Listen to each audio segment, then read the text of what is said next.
James Wild MP, over to you. Thank you, Chair. Of the £183 million extra that's going into the monitoring programme, 19 million for the Technology Innovation Fund. How are you proposing to use that funding?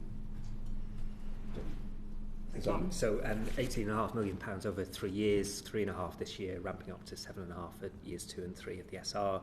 So we're really keen to mirror what we would consider to have been a success on things like the Prison Lever project run within the MOJ, where rather than dictate from Whitehall or dictate from Bessie France what we think the market should be delivering for us, we instead set some problem statements and then encourage the market in the widest possible sense to share with us their perspectives, their pitches for how we might move EM on. Fair to say that there is ambition around the extent to which a drug tag could be developed. To be effective, we believe that would need to be able to deal with multiple substances at a given point in time. That technology does not exist at the moment. We are very cautious of the history of the EM programme and have no intention of commissioning a build it afresh tag off the shelf, but we do want to explore with the market where technology has got to around drug testing and what the path might be to turning that into something that could be used within the criminal justice space. I think we're as interested in data. So as the questions we just had touch on, we know that there is a rich pool of data available to us, and we know that we could make better use of that. I think the Acquisitive Crime Project is probably the first time where we're really leveraging the power of the location monitoring data that comes off GPS tags. We want to think more broadly about how data, whether it's curfew, location monitoring, alcohol, could be used on bigger problem statements for criminal justice. But as I said, we want to ask the market what they think the possibilities are there rather than dictate it. And when I say market, I don't simply mean commercial providers of electronic monitoring. I mean the academic community, think tanks, others who may be putting some brain power into this that we could well benefit from. Yeah, it's interesting. I was going to come on to drug testing, and obviously we've built a diagnostic industry over COVID, so there might be some lessons from that example that we could do. The Minister for Policing has referred to drug testing as the Holy Grail, slightly different to the example you used earlier.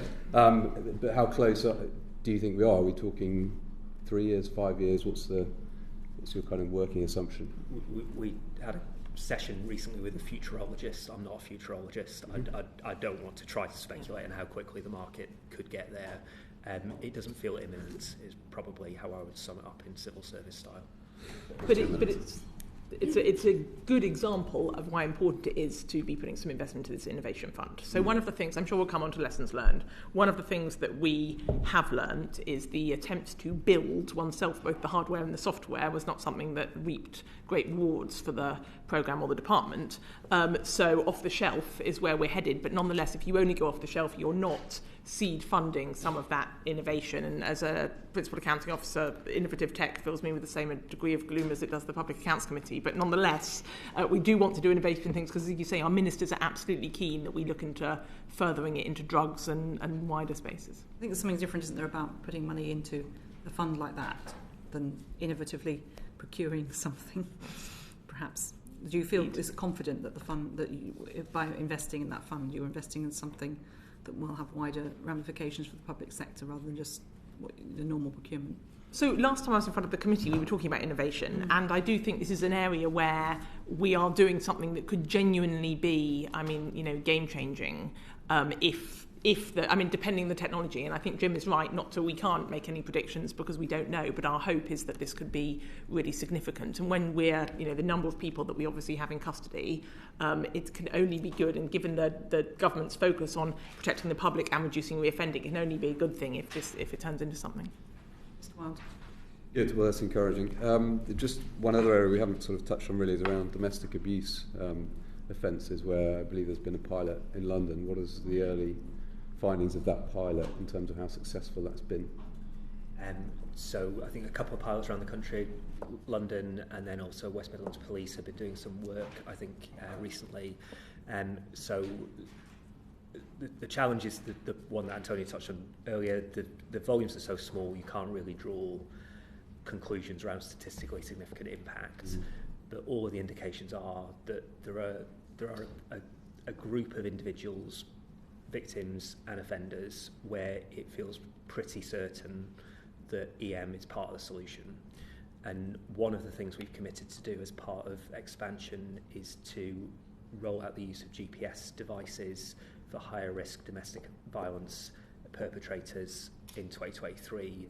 And we think over the the period from when we roll out in late 23 to March 25, I think we'll have about 3,000 individuals who will be subject to that tag.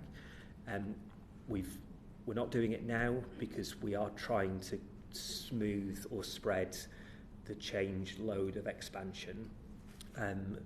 We placed emphasis on going first with alcohol because the evidence base is a little bit stronger. The call for it is very, very mature.